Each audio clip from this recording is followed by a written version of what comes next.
बाहेरच्या परिस्थिती, नैसर्गिक परिस्थिती आणि अनेक संकटांमुळे माणूस खचतो पिसतो, तेव्हा समूह म्हणून, समाज म्हणून आपण त्याच्या प्रत्येक माणसाच्या मागे उभा आहोत ही त्याची भावना निर्माण करणं, असा एक समाज निर्माण करायला आपण नालायक ठरलेलो आहोत. ज्युडिशियरी, पोलीस दल, पॉलिटिकल क्लासचं बद्दल तर काय बोलूच नाही, एक्झिक्युटिव्ह आणि मीडिया हे सगळे लैंगिक आंबट शौकीनपणाचे खांब आहेत भारतात.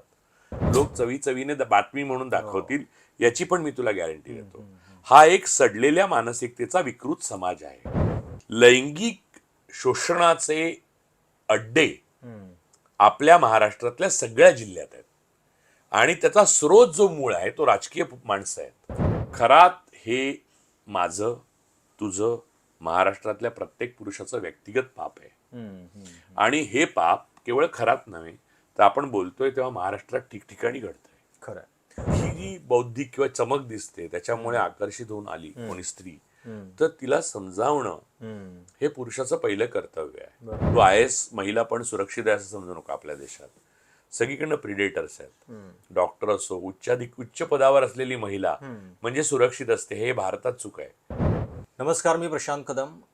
अशोक खरात हे नाव या व्यक्तीवर गुन्हा दाखल होण्याच्या आधी मी तरी ऐकलं नव्हतं, पण ज्या क्षणापासून या भोंदूची सगळी कहाणी पुढे आलेली आहे, खरोखर थक्क पाहिलं होतं. म्हणजे महाराष्ट्रातले राजकारणी, महाराष्ट्रातले अधिकारी आणि इतर अनेक उच्चभ्रू वर्तुळातले, तथाकथित उच्चभ्रू वर्तुळातले लोक हे या बाबाच्या कसे आहारी गेलेले होते हे आपल्याला गेल्या काही दिवसांमध्ये कळतं आहे. आणि भीती हे त्यानं आपल्या सगळ्या साम्राज्याचं भांडवल बनवलेलं होतं. त्याच्या आधारे तो सामान्य लोकांना त्यांच्या आयुष्यातले प्रॉब्लेम या सगळ्याचं उत्तर जणू माझ्याकडं आहे अशा पद्धतीनं तो सगळी ही ट्रीटमेंट करत होता. त्याचे अनेक आर्थिक व्यवहारसुद्धा आता संशयामध्ये आहेत. आणि सगळ्यात विरोधाभास काय तर राज्य महिला आयोगाच्या अध्यक्ष या बाबाच्या संस्थानावरती सदस्य होत्या आणि अनेकदा त्याचे कारनामे उघड होऊ नयेत यासाठी नोटिसा पाठवण्याचं कामसुद्धा त्यांनी केलेलं होतं. आता त्यांचा राजीनामा झालेला आहे. प्रदेशाध्यक्षपद महिला हे पण त्यांना सोडावं लागलेलं आहे. पण या निमित्तानं महाराष्ट्र सध्या जो महाराष्ट्र आपण पुरोगामी महाराष्ट्र म्हणतो तो बाबा बुवांच्या कब्जामध्ये अडकलेला आहे का, आणि हे नेमकं कशामुळं होतं, इतके आपण बाबा बुवांच्या आहारी नेमके का जातो, श्रद्धा आणि अंधश्रद्धा याच्यातला फरक नेमका काय, या सगळ्याबद्दल जरा सविस्तर चर्चा करणार आहोत. माझ्यासोबत आहेत ज्येष्ठ पत्रकार, लेखक आणि ब्लॉगर राजू परुळेकर सर. नमस्कार सर, ज्यावेळी हे अशोक खरात राजू म्हटलं तरी चालेल, आता आपण एवढे मित्र झालेलो आहोत की. आणि पण हे प्रकरण जेव्हा समोर आलं आणि आता दिसतंय की म्हणजे सर कुमार केतकर इतके मंत्री, इतके अधिकारी हे सगळे या बाबाच्या आहारी गेलेले आहेत, बघितल्यानंतर तुमची पहिली प्रतिक्रिया काय होती या सगळ्या प्रकरणाबद्दल? तुझ्या लक्षात आलं असेल की या सगळ्या प्रकरणाबद्दल मी एक अवाक्षर लिहिलेलं नाही किंवा बोललेलं नाही. याचं मुख्य कारण असं की कॅप्टन अशोक खरात असं स्वतःला म्हणवणारा एक भोंदू मनुष्य हा पकडला गेला आणि तो पकडला जाण्यामागे मोठं राजकारण आहे. त्यामुळे केवळ त्याचं नाव आलेलं आहे. अन्यथा त्याला तो पकडला गेल्यानंतर अनेक स्त्रियांबरोबर त्याचे संभोग करताना त्याचे व्हिडिओ आहेत. आणि अनेक स्त्रियांना तो लैंगिक शोषणाच्या पद्धतीने पुढे नेतो, पूजाच्या विधेच्या आहे करून. याचं ज्या पद्धतीने सोशल मीडियावर आणि गोदी मीडियावर इतकं चवीचवीने वर्णनं केली गेली आणि ते बातमी देतोय किंवा माहिती देतोय किंवा विश्लेषण करतोय, या बहाण्याखाली किंवा या बुरख्याखाली प्रत्येकाने आपली सुप्त हंस भागवून घेतली. हा माझा आरोप आहे. महाराष्ट्र पुरोगामी कधीच नव्हता. महाराष्ट्रात काही पुरोगामी माणसं होऊन गेली, जसे की गाडगे महाराज ज्यांनी हे सगळं सांगितलं, संत तुकाराम, दाभोळकर, पानसरे वगैरे ही सगळी माणसं. आणि त्यातल्या 3 जण तर पुष्पक विमानाला दोघांना गोळ्या घातल्या. आणि गाडगे महाराज एका विशिष्ट काळात आल्यामुळे वाचले. गाडगे महाराज आणि डॉक्टर बाबासाहेब आंबेडकरांचे संबंध जे निर्माण झाले ते याचसाठी की भुकेल्याला अन्न देणं, ज्याच्या वस्त्र नाहीत त्याला कपडे देणं, गरीबाला नोकरी देणं, काम देणं, श्रमाला काम देणं, घामाला दाम देणं, आणि कर्मसिद्धांतावर विश्वास ठेवायला त्याला भाग पाडणं. आपली ताकद आपल्या कर्मामध्ये आहे. आणि होऊ शकतं की बाहेरच्या परिस्थिती, नैसर्गिक परिस्थिती आणि अनेक संकटांमुळे माणूस खचतो पिसतो. तेव्हा समूह म्हणून, समाज म्हणून आपण त्याच्या प्रत्येक माणसाच्या मागे उभा आहोत ही त्याची भावना निर्माण करणं, असा एक समाज निर्माण करायला आपण नालायक ठरलेलो आहोत. त्यामुळे त्याचा फायदा घेत भारतीय जनता पक्ष, RSS, मोदी कंपनी आणि सगळ्यांनी देशभर अशा बुवांचं एक जाळं उभं केलंय. तू राम रहीम घे, नंतर आसाराम घे. या लोकांनी खरातने काहीच नाही एवढे बलात्कार केले असावेत. किंबहुना राम रहीमवर असा आरोप होता की तो वृषणं काढून टाकतो पुरुषांची, जेणेकरून त्यांच्या स्त्रिया त्याला भोगायला प्राप्त त्याच्या व्हाव्यात. आसपासचे जे सगळे काम हा करणारे लोक. बरोबर. हा बरोबर, म्हणजे गोट्या काढून टाकतो. हो. तर या प्रकारच्या हीन कृत्यात सहभागी, आणि तेव्हा तो निर्दोष सुटला नव्हता, तेव्हा सुद्धा हे पॅरोलवर बाहेर आणून आपली मतं हरियाणामधली फायनल करायची किती वेळा यायचा तो. भाजपने. म्हणजे पॅरोल हा त्याच्यासाठी नियम झालेला, आणि शिक्षा म्हणजे कधी कधी भोगायची गोष्ट होती त्याची. शेवटी तो सुटलाच. म्हणजे त्यामुळे ज्युडिशियरी, पोलीस दल, पॉलिटिकल क्लासचं बद्दल तर काय बोलूच नाही, एक्झिक्युटिव्ह आणि मीडिया, हे सगळे लैंगिक आंबट शौकीनपणाचे खांब आहेत भारतात.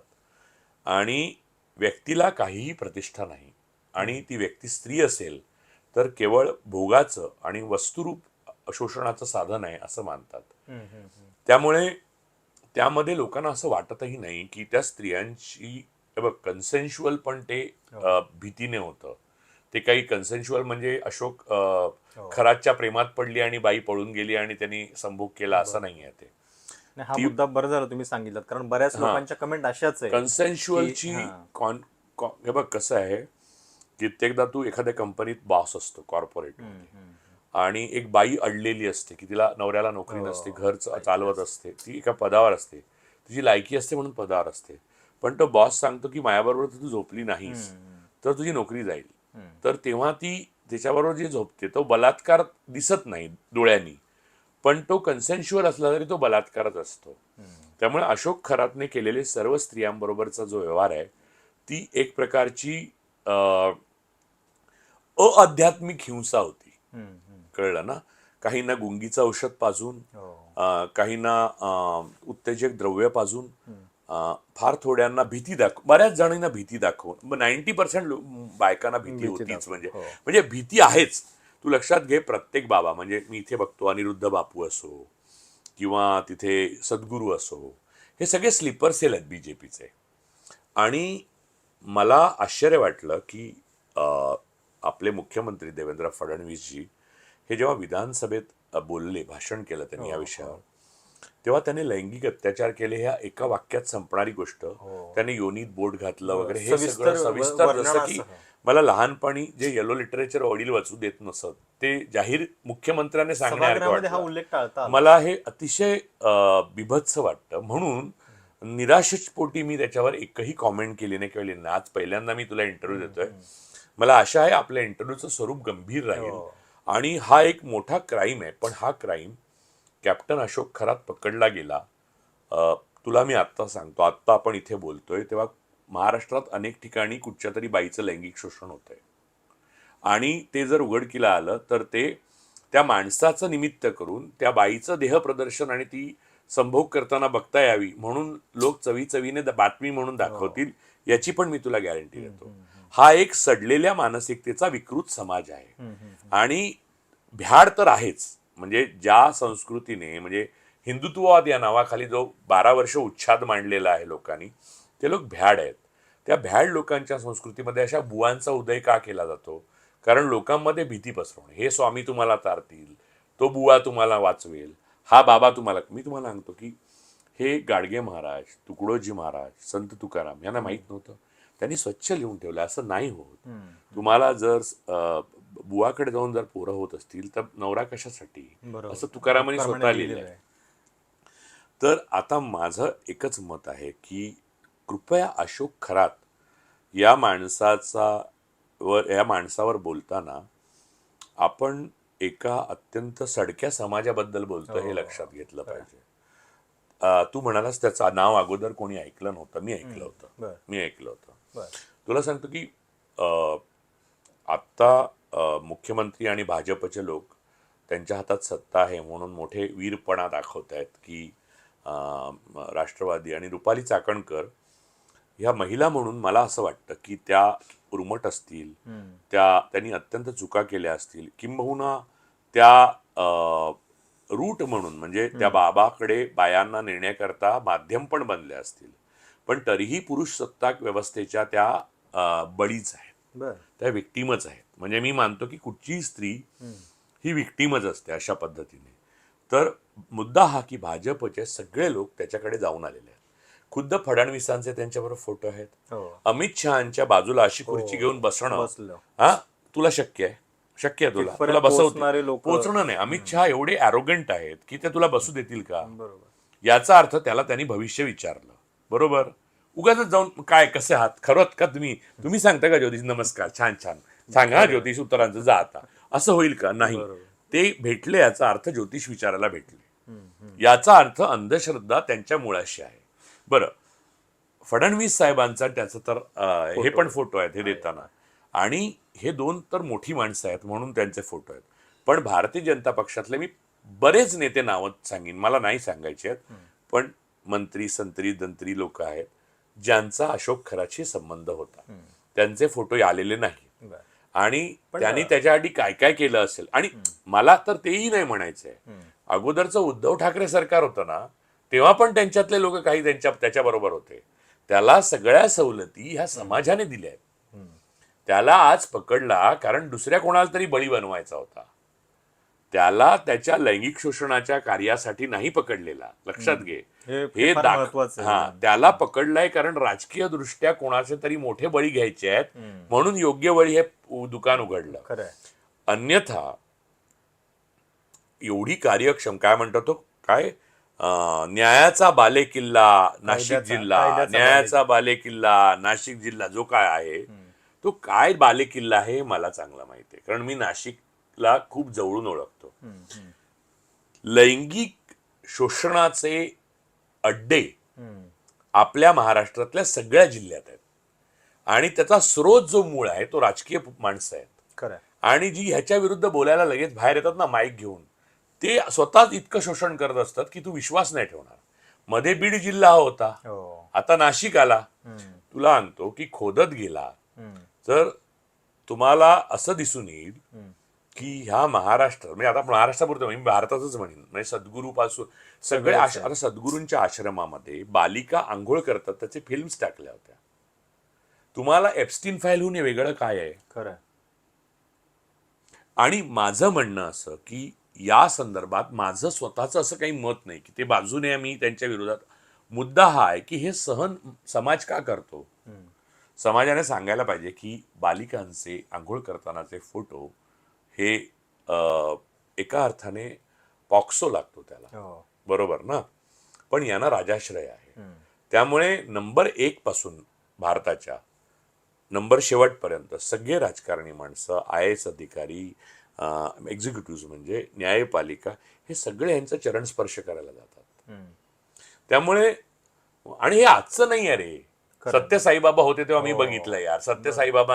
सत्यसाईबाबांच्या म्हणजे मी ज्या माणसांनी तुला सांगतो, शिवराज पाटील, नरसिंह राव, अरे सामान्य माणूस काय करेल? त्याला वाटेल असणार ना चमत्कार काहीतरी. सचिन तेंडुलकर म्हणजे घे नाव तो आहे. बरं, हे लोक आजारी पडले की सलाईन लावून पडलेले असतात मेडिकल मध्ये. न्यूरोलॉजिकल प्रॉब्लेम सद्गुरूला झालेला तेव्हा तो आडवा त्या न्यूरोलॉजिस्ट कडे गेलेला, तेव्हा का नाही पारा प्याला? बरोबर ना? हे आणि त्या बायका ज्या मिठ्या मारतात त्याला आणि रडतात वगैरे. मला सांग की कन्सेन्शुअल म्हणजे काय तर सांगतो. तू आणि मी एका क्षेत्रात आहोत, बरोबरीच आहे. आपल्यामध्ये काही क्विड प्रो क्यो होऊ शकत नाही. तू महिला आहेस, मी पुरुष आहे, किंवा तू पुरुष आहे, मी महिला आहे, आणि आपल्यामध्ये इंटेलेक्च्युअली इमोशनली एक तार जुळली आणि आपलं प्रेम झालं आणि आपण विवाहित आहोत, तर ते कन्सेन्शुअल एक्स्ट्रा मॅरिटल अफेअर म्हणताय. बरोबर. या व्यतिरिक्त कोणत्याही दबावाखाली, भीतीखाली किंवा पदाच्या दैदिप्यमानपणामुळे जेव्हा महिला तुमच्या बरोबर झोपतात तेव्हा त्याला तुम्ही कन्सेन्शुअल सेक्स नाही म्हणू शकत. शकत. That is quid pro quo. खरंय. कुठं ना आणि कुठं तरी तुम्ही त्याच्यात शरीर हे आहेच. मागताच्या बदल्यात. बरोबर. त्यामुळे मला अशोक खरात हा महाराष्ट्रीय समाजाचा लसावी वाटतो, किंबहुना भारतीय समाजाचा. त्याच्यामध्ये विकृती होती, तो लघवीच प्यायला द्यायचा, ही त्याची फेटिश आहे, सेक्शुअल फेटिश आहे. तुला माहितीये का, मला अनेक भारताचे नेते माहिती आहेत जे दिग्गज आहेत, नाहीत काही, त्यांच्या लैंगिक फेटिश मी दिल्लीत खूप राहिलेलं, तू पण दिल्लीत राहिलेला, त्या मला माहिती आहे डायरेक्ट. त्या बोलल्या जर तर म्हणजे 15 दिवस गोदी मीडिया नाचत बसेल, कळलं ना. तर ही त्याची फेटिश आहे की आपली लघवी त्या बाईला पाजणं, ही तिला ओव्हर पॉवर करण्याचा, म्हणजे आपण संपूर्णपणे तिचा देह जिंकला, अशी ती भावना, पुरुषी भावना असते ना. आता तिच्या माध्यमातून मीडियातले सगळे पुरुष, राजकारणातले सगळे पुरुष, एक्झिक्युटिव्ह मधले सगळे पुरुष, पोलीस कमिशनर पासून सगळे, न्यायपालिकेतले, ते सगळे आता त्याच्या माध्यमातून तेच करतायत. म्हणजे ते बोलणं, ते बघणं, मी एकही क्लिप नाही बघितली, मी बघितलीच नाही. ते बोलणं, ते बघणं म्हणजे अप्रत्यक्ष शोषण आहे त्या बाईचं. म्हणजे तू चवीने शांतपणे तो कसा त्या बाईचं काय करतोय. अरे मला असं म्हणायचं की मुख्यमंत्री फडणवीसांना हे करायचंही नसेल, पण त्यांना एवढं तर पाहिजे की योनीत बोट घातलं वगैरे हे विधानसभेत नाही बोलू, किंबहुना त्यांनी कुठेच बोलू नये. ते एक महाराष्ट्राचे एका राज्याचे मुख्यमंत्री आहेत. ते आम्हाला कळलं यार, ज्यांना हे बघ, जे मेजर आहेत त्यांना कळलं, जे मायनॉर आहेत त्यांना कळता कामा नये. इथे लहान मुलं, बायका सगळेजण बसून बघतात टीव्ही, फडणवीसांचं भाषण, आणि ते असं बोलतात. आजकाल मोबाईलवरती येतं कुठेही कसंही. म्हणजे तसं वर्णन नाही करायला पाहिजे होतं त्यांनी, हे माझं मत. बरं, दुसरं असं, त्याच्याबरोबरचे जे फोटो आहेत ते कॅज्युअल असू शकतात, फॉर्मल असू शकतात, पण मी जर त्यांना भेट मागितली तर मिळण्याची शक्यता 1% आहे. पण खरातला इतकी सहज भेट मिळते, यातच आपला समाज कुठे आहे त्याचं गुपित कळतं. अमित शहाच्या बाजूला असा बसून त्यांचा तो एक सावरकरांचा आणि एक चाणक्याचा काल्पनिक फोटो आहे, आणि ते स्वतः बसतात. ते स्वतः सुद्धा काल्पनिकच आहेत, पण ते बसतात. त्याच्या बाजूला हे असं बसण्याचं स्वातंत्र्य किती लोकांना आहे. अशा फोटो मधून एक लेजिटिमेसी मिळते. आणि त्यामध्ये तू बघ, खरातची बॉडी लँग्वेज जराही अमित शहांसमोर तो झुकलेला नाही, किंबहुना अमित शहांचा गुरु असल्यासारखा बसलाय तो. बाकी बघ, शिंदे साहेब वगैरे तर असे बसतच नाहीत, अशा बाजूच्या सेम खुर्च्या दोघांनाही नसतात, बरोबर. त्या मोठ्या ह्याच्यात शहा बसतात आणि मग इथे असे बॉडी घालून बसलेले असतात, बरोबर. खरात कसा बसलाय बघ. त्यामुळे खरात हे माझं, तुझं, महाराष्ट्रातल्या प्रत्येक पुरुषाचं व्यक्तिगत पाप आहे. आणि हे पाप केवळ खरात नव्हे, तर आपण बोलतोय तेव्हा महाराष्ट्रात ठिकठिकाणी घडतंय. खरं. आता आणि आपण सेन्सिटिव्ह नाही आहोत. डिसेन्सिटायझेशन आपलं 12 वर्षात या गुरु बुवा बाबांनी केलंय. मग तो सद्गुरू असेल, श्री श्री रविशंकर असेल, रामदेव असेल, कोणतरी 1008 असेल, भिडे गुरुजी असेल, सगळ्यांनी डिसेन्सिटायझेशन केलं. आपल्याकडे तुकडोजी महाराज, गाडगे महाराज यासारख्या थोर लोकांची परंपरा होती. तिच्यावर रोड रोलर फिरवलं या लोकांनी. केवळ हिंदुत्ववाद नावाच्या गोष्टीच्या खोट्या आड मतांचा गठ्ठा गोळा करण्याकरता. आणि फिल्म स्टार्स वगैरे, मराठी वगैरे, आता अमके स्वामी, ते फार प्रचितीत होतं वगैरे असं. मी तुला एक गोष्ट सांगतो, या निसर्गामध्ये सगळी गोष्ट प्रमाणबद्ध आहे. या निसर्गात एक विराट काहीतरी शक्ती असू शकते, हे मी अमान्य करत नाही. ती विराट शक्ती नियमबद्धता या विश्वाची बांधून आहे, किंवा नसूही शकते. सायन्स पुढे शोध लावू शकतं. पण त्या विराट शक्तीला तुम्ही रोज भजन पूजन कीर्तन केल्यामुळे ती तुम्हाला प्रसन्न नाही होणार, किंवा तुम्ही तिला मानलं नाही म्हणून ती थांबणार नाही. एवढंच सत्य आहे. ते कोणाच्या अंगात येऊन त्याच्या माध्यमातून तुमच्यापर्यंत पोहोचेल. अरे स्वतः गाडगे महाराज, तुकडोजी महाराज, तुकाराम महाराज सगळ्यांनी सांगितलं की मंदिरांमधले देव हे फक्त पुजाऱ्याची पोटं भरतात, आणि हे बुवा बाबा तर स्वतःचीच पोटं भरतात, आणि आता चोटं पण भरतात. म्हणजे आय एम सॉरी, जर यांनी उल्लेख योनीचा केला मुख्यमंत्र्यांनी, तर मला ह्यालाही करायला हरकत नाही. तर मूळ मुद्दा हा आहे की ह्या सगळ्या प्रकरणामध्ये आपला संपूर्ण समाज आरोपीच्या पिंजऱ्यात उभा पाहिजे. मला असं आयसोलेटेड काही नकोय. आणि रुपाली चाकणकर तेवढ्याच हे आणि केसरकर सांगतात 59 मंत्री काहीतरी जात होते, 39 आमदार. 39 आमदार जात होते, तर माझाच काय एकट्याचा फोटो. त्यांनी असं म्हणायला पाहिजे 39 आमदार जात होते, मी पण जात होतो, तर माझा फोटो आला तर त्यांचाही येऊ दे. हो ना, माझा एकट्याचा फोटो का, म्हणजे मला एक्सक्लूड करा असं म्हणायचंय का त्यांना? हे बघ, आणि तो काहीतरी ओशनो जेल म्हणून एक स्वतःच्या मूत्रामध्ये हे घालून द्यायचा व्हायगरा, जी लैंगिक उत्तेजना पुरुषांना इरेक्टाईल डिस्फंक्शन होणाऱ्या माणसाला ती औषध म्हणून युरोलॉजिस्ट किंवा सायकेट्रिस्ट देतो, इतर कोणाला अधिकार नाही ते देण्याचा. It's a prescribe drug. तर तो ते घालून त्याला कुठून मिळायचा, तर तू मला सांग की पोलिसांनी मेडिकल स्टोअर्स बघितलेत का? एवढ्या मोठ्या प्रमाणावर व्हायगरा त्याला देणारा कोण होता? स्टॉकिस्ट कोण होता? व्हायगरा एवढ्या मोठ्या प्रमाणावर व्हायगरा मिळाली कशी? एक माणूस दगावला पण आहे हार्ट अटॅकने कोणतरी. तर या सगळ्या प्रकरणाची जर मुळातून चौकशी करायची झाली तर शेवटी आपल्यापर्यंत येतं ते. बरोबर. आपण आपल्या मुलांना काय शिकवतो, आपण समाजात कसे वागतो, आपण स्त्रियांशी कशी वागतो, आपण स्त्री दाक्षिण्य कसं दाखवतो, स्त्रियांचा आपण आदर कसा करतो. हे बघ, माझ्या आयुष्यात मी माझ्या कारकिर्दी म्हणजे काय माझी कारकीर्द आहे, मी सामाजिक क्षेत्रामध्येच काम केलं ना, म्हणजे की एक पब्लिक फिगर म्हणून काम केलं. तुमच्या गळ्यात पडणाऱ्या मुली किंवा स्त्रिया कमी नसतात, कित्येकदा त्या वयाने खूप लहान असतात. मला आठवतं 2 मुली माझ्यासाठी पळून आलेल्या एकदा आपल्या इटवीच्या इथे. मी तेव्हा मला वाटतं जावेद अहमद मला वाटतं तेव्हा हे होते, DCP क्राईम होते. त्यांना फोन करायला केला आणि सांगितलं मी गेलोच नाही त्यांना भेटायला, आणि ते धुळ्याहून आलेल्या. त्यांना नीट घरी पोचेपर्यंत म्हणजे त्या इतक्या, तर असं असंख्य अनुभव पावली येतात. अशा वेळेला समजूत घालून त्या स्त्रियांना त्या ही चमक आहे बघ. शेवटी आपण हाड मांस आणि रक्त आणि घाम आणि आतली सगळी द्रव्य याचे बनलेलं सगळेच जण आहोत. आपल्यामध्ये काहीतरी महान काही नाही. मी माझ्या घामाला चंदनाचा वास येणार नाही, मी टीव्हीवर दिसतो म्हणून, ना तुझ्या घामाला कुबट वास येणार की दिसत नाही, असं काहीच नसतं. त्यामुळे ही जी बौद्धिक किंवा चमक दिसते त्याच्यामुळे आकर्षित होऊन आली कोणी स्त्री, तर तिला समजावणं हे पुरुषाचं पहिलं कर्तव्य आहे. की बाळ हे असं आहे की मी काय किंवा दुसरा कोण काय सेमच आहे. बरोबर ना? मला अशोक खरात प्रकरण हे बिभत्स वाटतं. ते लैंगिक नाहीये, ते हिंसाचार वाटतो. पण तो हिंसाचार सर्वत्र चालू आहे. तुला सांगतो की मंत्री आपले जे आहेत ते सगळे मंत्री, काहींनी ते 2 लग्नच केलेली आहेत, काहींच्या 2 बायका आहेत. आता ते यांच्यावर बीड प्रकरणावर एवढ्या बोलले, त्यांना 2 बायका आहेत, जे कायद्यात बसत नाही. आता बायका 2 आहेत, त्याच्या पलीकडे आपल्याला काय कळायला मार्ग नाही किंवा कळायची गरज पण नाही. पॉलिगामी ही पुरुषाची मक्तेदारी आहे असं मानणारा समाज आणि त्यामध्ये तसं मानणारा एक पक्ष सत्तेत असणं, हे याचं मूळ आहे असं मला वाटतं. आणि काँग्रेसच्या काळातही हे होत होतं, त्याच्या अगोदरही होत होतं आणि आजही होत आहे. याला लोकशिक्षणाशिवाय पर्याय नाही. आणि गाडगे महाराजांसारखे, तुकडोजी महाराजांसारखे, नरेंद्र दाभोळकरांसारखे, अण्णा आपले पानसरे त्यांच्यासारखे ह्या माणसांचा द्वेष करते RSS फॅमिली, त्यांना अर्बन नक्सल म्हणतं. ह्या माणसांची गरज का आहे समाजाला?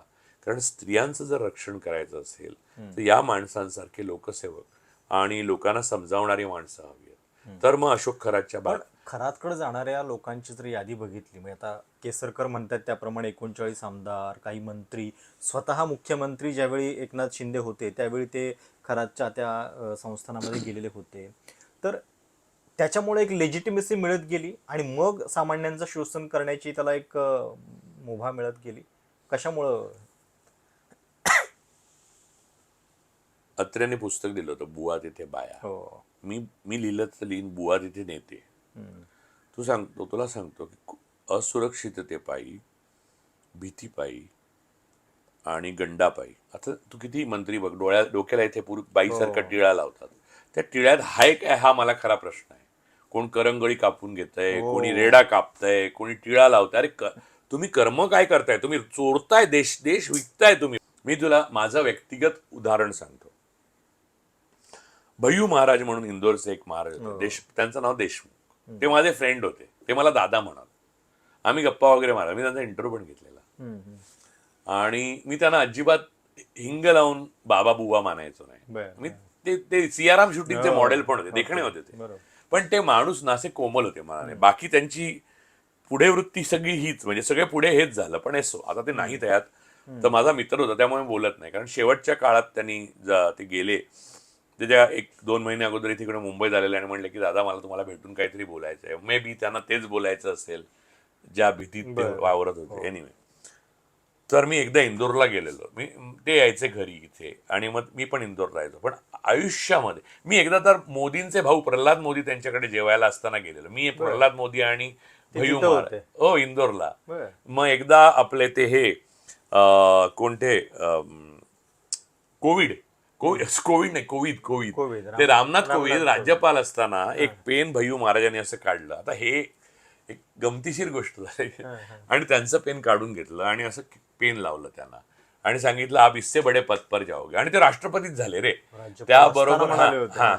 तर आता ही ऍब्सोल्यूट योगायोग आहे. म्हणजे मी कधी हे सुद्धा बघून सुद्धा मी कधी भय्यू महाराजांना विचारलं नाही आयुष्यात की मला पण ते आवडायचंय माणूस म्हणून. आणि मी हे बघ, मला असं मी एकदा मित्र बनवला की मित्र बनवला, पण मी त्याला त्याची मतं सगळी ओन नाही करत. तसं बीजेपीत सुद्धा माझे खूप मित्र आहेत, पण त्याची नावं नाही सांगणार, बिचाऱ्यावर कारवाई होईल. तर मूळ मुद्दा असा आहे की एकदा आपण मित्र म्हटलं तर मित्र तो काय करतो ते सोडून दे. जोपर्यंत तो लैंगिक शोषण किंवा हिंसा करत नाही तोपर्यंत मला काही प्रॉब्लेम नाही. बरं, भय्यू महाराज हयात असेपर्यंत मला असं कोणतं प्रकरण माझ्या नजरेत आलं नव्हतं. तर मी एकदा एअरपोर्टवर गेलो. आता ह्याच्यात काही गुप्त नाहीये त्यामुळे मी सांगतो, अदरवाईज माझ्याकडे गुप्त गोष्टी खूप आहेत, पण मी त्या नाही सांगणार कारण ते माझ्या पोटात ठेवणे माझं कर्तव्य आहे. एअरपोर्टवर 2च बॅगा होत्या. एक माझी बॅग होती आणि दुसरे एकनाथ शिंदे होते. आणि ते मला असं सांगितलं नाही त्यांनी. म्हटलं नमस्कार साहेब. म्हणजे मी त्यांची आणि माझी डायरेक्ट पहिलीच भेट होती. नमस्कार साहेब. म्हटलं कुठे भय्यू महाराजांकडे. तर ते असे कसे नुसते झाले हो हो हो म्हणले आणि गेले. तर तू लक्षात घे, कुठचाही बाबा अवतरला ना तर ह्या सगळ्यांना हवाच आहे. आणि मध्य प्रदेशचे तत्कालीन मुख्यमंत्री शिवराज सिंग चौहान, त्यांची पत्नी, त्यांचा मुलगा इथे याला सिम्बॉयसिसला शिकायला होता. हे सगळे भय्यू महाराजांकडे अभिषेक आणि कोणती तरी मोठी पूजा करत होते एकदा. तेव्हा भय्यू महाराजांनी मला बोलवलं की आज शिवराज सिंग चौहान येणार आहेत तर जेवायला ये म्हणून. तर मी जेवायला गेलो. मला आवडतं जेवणच. आणि त्यावेळेला ती पहिली पत्नी पण हयात होती. तर ती आम्ही जेवलो एकत्र. पण ते पूजा बिजा जे काय आहे ना उज्जैनला गेलेलं त्याच्यावर तर आपलं तर तुला माहिती आहे माझं काय स्टँड आहे. तर महाराज म्हणजे निदान नमस्कार तरी करणार का. मी म्हणतो ते गोड पदार्थ आहेत ना त्यांना, माझा स्वीट टूथ आहे, गोड पदार्थांना माझा नमस्कार. तर शिवराज सिंग पण हसले त्याच्यावर. तर मूळ मुद्दा हा आहे की भय्यू महाराज उमदा माणूस होता. नंतर त्यांचं काय झालं किंवा काय बाहेर पडलं ते मृत्यूनंतर आलं ते मला त्याच्याशी काय देणं नाही. पण त्यांचा जो हा बाजू होती ना, ही बाजू अध्यात्म वगैरे नावाखाली, त्याच्याशी माझं कधी पटलं नाही. आणि मी ते त्यांना तोंडावर सांगितलं, गुरुजी गुरुजी गुरुजी गुरुजी करत 50 लोक त्यांच्या भोवती असायचे. मी सांगायचो की ते मला दादा म्हणायचो साहेब असं आहे की हे सगळं जे आहे ना हे पण मायाच आहे. म्हटलं हे काही खरं नाही. खरं एकच आहे, माणसाचं मनगट. बरोबर. आणि ते जर थकलं किंवा तो आजारपणाने पिडला आणि गांजला आणि तुला सगळ्या बाजूनी चेपला गेला, नियती तुझ्या विरोधात गेली असं तुला वाटायला लागलं, तर तुला कोणतीही शक्ती बाहेर काढू शकत नाही, फक्त तुझी इच्छाशक्ती काढू शकते. काही लोक काय करतात की ते आरोपित करतात, म्हणजे रोपण करतात त्या शक्तीचं अमक्या स्वामीवर तमक्या विचार, आणि त्याने ते वर येतात.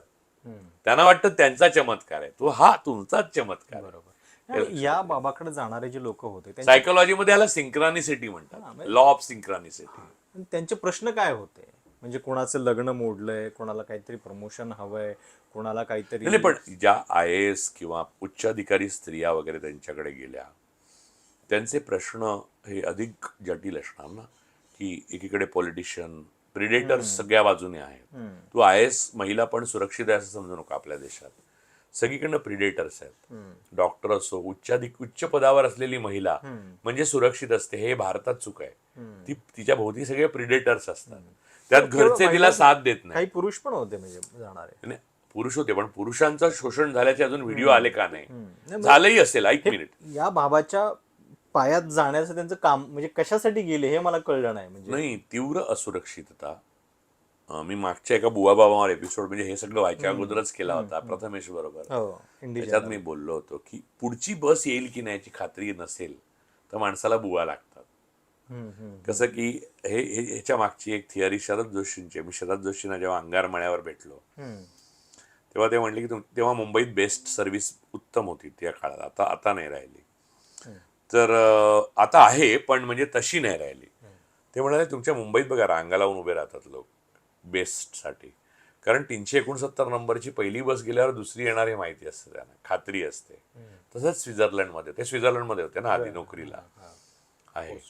पण आपल्या बाकी गावात म्हणजे मी त्यांना ती गोष्ट सांगितली. मी रायमोह्याला गेलो पाटोद्याला बीडमध्ये, तर म्हटलं मी एसटीला संकटकाळी बाहेर पडण्याच्या मार्गातनं लोक आर उडी मारून गेले होते आणि जागेवर बसलेले राव, मला बसायला जागा नाही. ते म्हणले हे का करतात लोक, कारण पुढची एसटी येईल याची गॅरंटी नाही. तसं आयुष्याची पुढची बस येईल याची गॅरंटी नसलेले सगळे लोक तिथे रांगा लावतात. तुमचं पद, तुमचं शिक्षण हे तुमच्या विजडमशी साम्य हे काही संबंध ठेवत नाही. तुमचा विजडम हा तुम्हाला अतिशय एनलायटन करतो आणि अवेकनिंग करतो तुमचं. आणि नोईंगनेस नावाचा एक संकल्पना आहे, म्हणजे जाणणं, की मला माहीत असलं पाहिजे की ही माणसं ही तीर्थ नाहीत, ही माझ्याहून वेगळी नाहीत,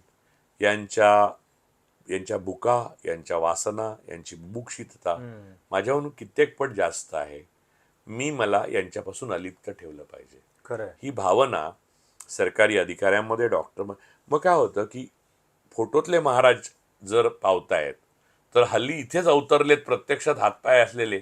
कसं होतं ते फोटोतले महाराज होते ना ते 1875 साली गेले. अरे रे, ते असते तर काय मजा आली असती. नाही, पण आता त्यांचा रूप म्हणून अवतार नवीन हे आले असं, मग तिथे धाव घ्या. ह्याला अंत नाहीये. फोटोतलेही खरे नाहीत आणि तुम्हाला ते भेटतात तेही खरे नाहीत. फोटोतल्या महाराजांनी 1857 साली काय केलं, 1870 साली काय केलं हे तुम्हाला माहित नाही. तेव्हाच्या लोकांना माहिती. तेव्हा सोशल मीडिया नव्हता, तेव्हा सीसीटीव्ही कॅमेरे नव्हते. त्यामुळे तुम्ही कशावरही विश्वास न ठेवता स्वतःवर ठेवा. आणि तुम्हाला जर परमात्म्यावर विश्वास ठेवायचा असेल तर हिंदू संकल्पनेमध्ये निर्गुण निराकारची संकल्पना आहे. ती तो विराट आहे आणि तो सर्वत्र आहे. तुझ्यात आहे, माझ्यात आहे, वस्तूत आहे, झाडात आहे, पक्षात आहे. या सगळ्यांना भूतदया, मानवता, करुणा ही तर शून्य आहे. बीजेपीच्या लोकांना एम्पथी शून्य आहे. लिंचिंग करतात मुसलमानांचं आणि देवाकडे कसले घेऊन जातात. देव, जर मुसलमान माणूस तुम्ही ठार मारता जिवंतपणी, त्याच्यात जर देव नसेल तर माझ्यात पण देव नाही. त्याच्यात जर देव असेल तर माझ्यात पण देव आहे, मग त्याला हात नाही लावता. ही भावना जी आहे ना ती लोकांमध्ये रोपित करायला आपण असमर्थ ठरलो. दुसरं, सरकारी अधिकाऱ्यांपासून, डॉक्टर्स पासून, IITians पासून जे भक्त निर्माण झाले ना आता आपल्या व्हॉट्सअप ग्रुपवर बीजेपीचे, ते सगळ्यांचं रॅशनल वाचताना माझ्या लक्षात आलं की आपण 70 वर्षात सायंटिफिक टेम्परामेंट सायन्सच्याच लोकांमध्ये निर्माण नाही करू शकलो. अरे आपल्या ते काय राफेल विमान घेतल्यावर आपले संरक्षण मंत्री लिंबू मिरची बांधायला जातात, ते तर सोड. इस्रोचे अध्यक्ष नारळ फोडतात. म्हणून आपले किमान 4 सॅटेलाइट लागतात. आपले केवढे सॅटेलाइट होते, 3च उरले. त्यामुळे आपली सगळी अवकाश व्यवस्था जी आहे ती पंक्चर झाली आता पहिल्यांदा.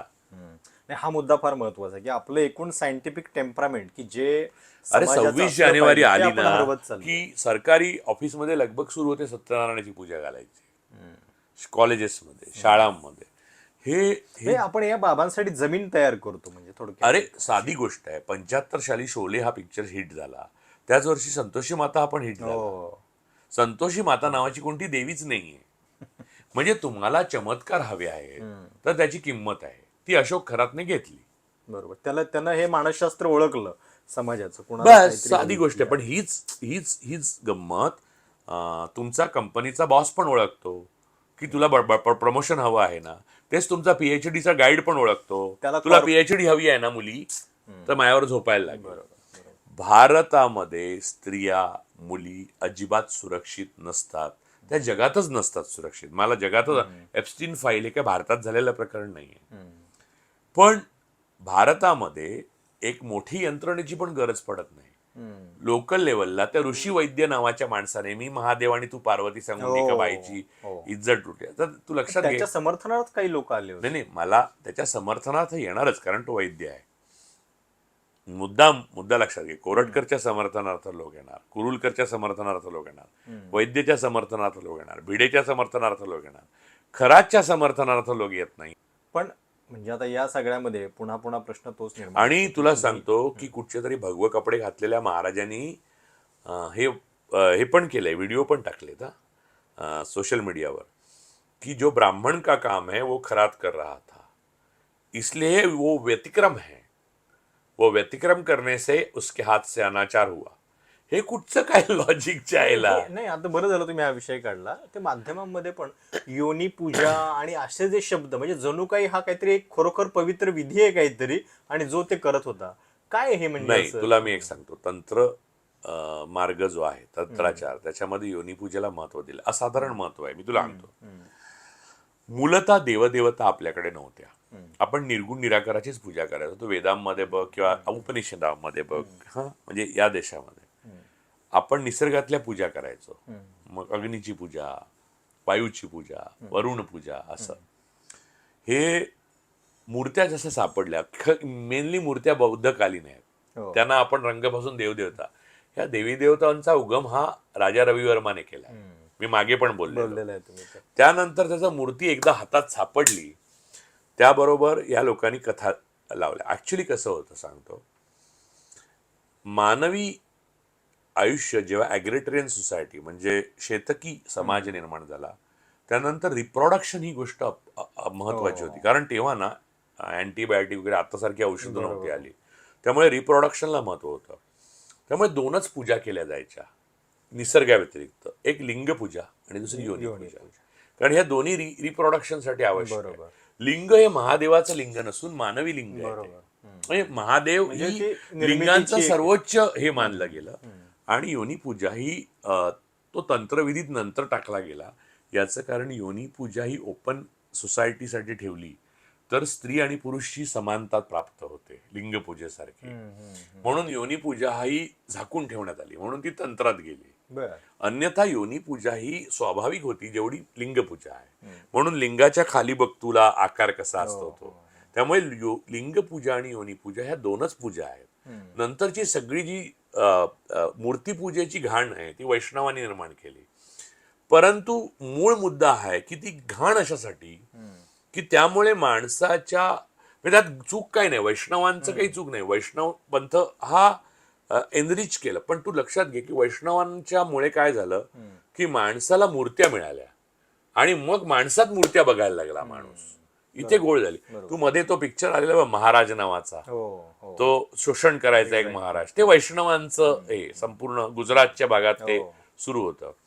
तो मूळ मुद्दा आहे की मांसाहाराला विरोध, सगळ्या ज्या इथल्या संस्कृतीतल्या गोष्टी होत्या त्याच्या विरोधात जाऊन त्यांनी हे बंड केलं, जे या सगळ्या पुढच्या अनाचाराचं कारण ठरलं. अन्यथा आपण कोणत्याही माणसाला माणूस म्हणूनच बघायचो. मी पण स्खलनशील आहे, तू पण स्खलनशील आहे. मी कधीही असा दावा करणार नाही की मी 100% चारित्र्यवान आहे आणि काय म्हणतात मी कधीच स्खलनशील नाहीये. विश्वामित्र जर स्खलित होऊ शकतो तर आपल्याला कोणी माणूस होऊ शकतो. मुद्दा तो नाहीये. त्याला लेजिटमाइज करणं आणि त्याला क्विड प्रोक्यो मध्ये बदलणं. म्हणजे देव तुम्हाला हे देतो आणि म्हणून मी माझी ही योनी देते तुम्हाला, किंवा माझं लिंग तू वापर कारण ते देव आहे आणि ते वापरल्यामुळे तुझं हे कल्याण, हे क्विड प्रोक्यो आहे. हा सरळ सरळ भ्रष्टाचार आहे. आणि हा भ्रष्टाचार आपण देवळात सुद्धा करतो. पुढच्या बुधवारी मी तुला 21 रुपये आणि 2 किलो मोदक देईन, किंवा सोन्याचं कड देईन, माझं जे ऐपत असेल त्याप्रमाणे, किंवा हिऱ्याचा मुकुट देईन, तू माझं जरा हे मुलाला बारीक करून दे. ह्या ज्या प्रकार आहे हा सगळा रिश्वतखोरीचा प्रकार आहे. तो सरकारमध्ये आहे, तो देवळामध्ये पण आहे. हा मानवी सभ्यतेचं पतन आहे.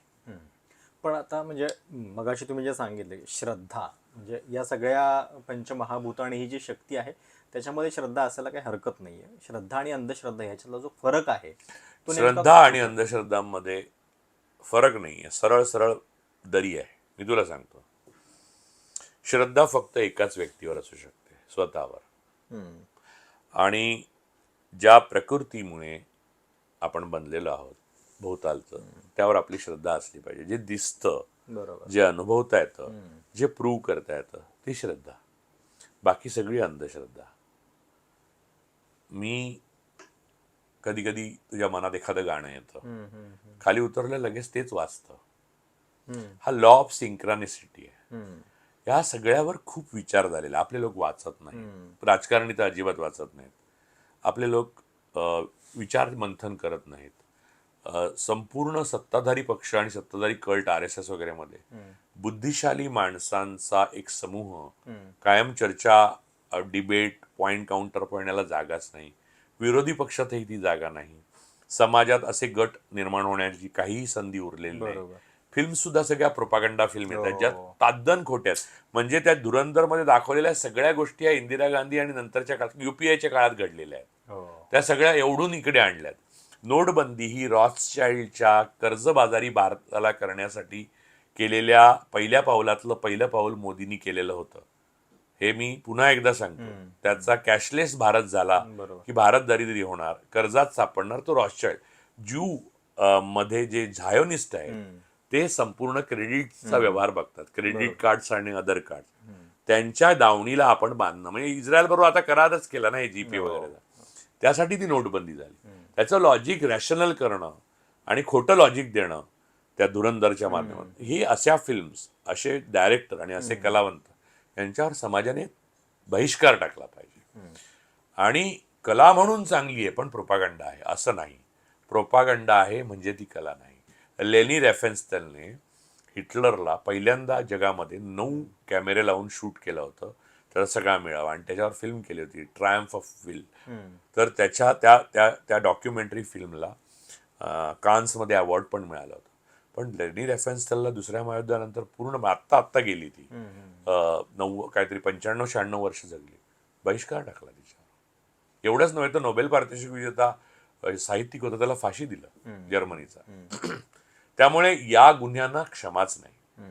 या गुन्ह्यामुळे मानवी आयुष्याची जी भयंकरता आहे ती वाढते. आणि महिलांच्या बाबतीत मी योनी सुचिता मानत नाही. म्हणजे त्यांची योनी काहीतरी पवित्र गोष्ट आहे, त्यामध्ये त्यांच्या कोणत्याही अपेक्षा नसताना कोणाच्या प्रेमात पडून त्यांचे संबंध आले तर त्याने ती अपवित्र होते. किंवा कोणत्या महिलेवर रेप झाला तर इज्जत पे डाकाड आला. अरे तो मनुष्याच्या इज्जत पे नाही डाकाड आलं. बरोबर. म्हणजे ही योनी काय भांड आहे का काय की त्याच्या इज्जत पे डाकाड आला? असं काही नाही. शब्द ही लिंग्विस्टिक ही सगळी स्त्रियांच्या विरोधात आहे. त्याला मुळातून उखडून काढलं पाहिजे, आणि त्याशिवाय आपण ह्यातून मुक्त होणार नाही. एकट्या खरातला पकडून काही होणार नाही. 50 खरात आत्ता काम करतायत, मी तुला सांगतो. त्यातले 20-30 तर मला माहितीच आहेत. मुलाखतीच्या शेवटी म्हणजे एरवी आणि तुलाही माहिती आहेत, कारण तूही पत्रकार आहे. तुला माहिती आहे की कुठचे बाबा कुठे काम करतायत. नाही, आता हल्ली इतका सुळसुळाट झालाय. आणि तुम्ही म्हटलं तसं की बुवा आणि राजकारणी यांची जी युती आहे, पैसे ती आणि मतांच्या सेक्स हे सगळ्या सोप्या याच्यात- मार्गाने मिळवण्याचा हा अतिशय सुंदर धंदा आहे. आणि पुन्हा ग्लोरिफिकेशन आणि गृहमंत्री, पंतप्रधान सगळेच तुमच्या दावणीला बांधले जातात. काय म्हणणार? नाही, मुलाखतीच्या शेवटी पुन्हा एकदा आपण म्हणजे जे आपलं संचित आहे महाराष्ट्राचं, जे विचारधन आहे, जे महापुरुष आपल्या इथं होऊन गेले, त्या सगळ्या पार्श्वभूमीवरती ही अशी सगळी प्रकरणं की आपण असेच आहोत. तुम्हाला या सगळ्याबद्दल शेवटी काय? आपण असेच नसतो तर नरेंद्र दाभोळकरांना मागून जाऊन गोळ्या घातल्या नसत्या, आणि त्याचं ग्लोरिफिकेशन या सत्तेने केलं नसतं. अण्णा पानसरेंना गोळ्या घातल्या नसत्या आणि त्याचं ग्लोरिफिकेशन या सत्तेने केलं नसतं. गौरी लंकेश कलबुर्गीना गोळ्या घातल्या नसत्या आणि सत्तेने ग्लोरिफिकेशन केलं नसतं. ते केलं गेलं. ते सनातन संस्थेची जी मुलं पकडली गेली ती बहुजन होती आणि ती फक्त शार्प शूटर होती. त्याच्या मागचा ब्रेन कधीच पकडला गेला नाही. आणि अशी चिथावणीखोर वक्तव्य ते मनोहर कुलकर्णी उर्फ भिडे रोज बोलत असतात. त्यांना काहीही शिक्षा होत नाही. मिलिंद एकबोटे त्यांनाही काही शिक्षा होत नाही. त्यांना उलट हारतुरे देतात. याचा अर्थ आपलं असं संचित उरलेलं नाही. नव्याने संचित उभं करायला लागेल. धन्यवाद या सगळ्या सविस्तर चर्चेबद्दल. आणि खरात प्रकरणानं जे प्रश्न आपल्या अवतीभोवती निर्माण केलेले आहेत त्याच्यातून समाजाचं जे वास्तव, भीषण वास्तव दिसतंय, त्याच्याबद्दलची ही सगळी चर्चा होती. तुम्हाला या मुलाखतीबद्दल काही सूचना प्रतिक्रिया असतील आवर्जून कळवा. चॅनल सबस्क्राईब करायला विसरू नका. आणि बुवा बाबांकडे जाऊ नका. ते मेलेले असले किंवा जिवंत असले सारखेच धोकादायक आहेत. खरं आहे, खरं आहे. धन्यवाद.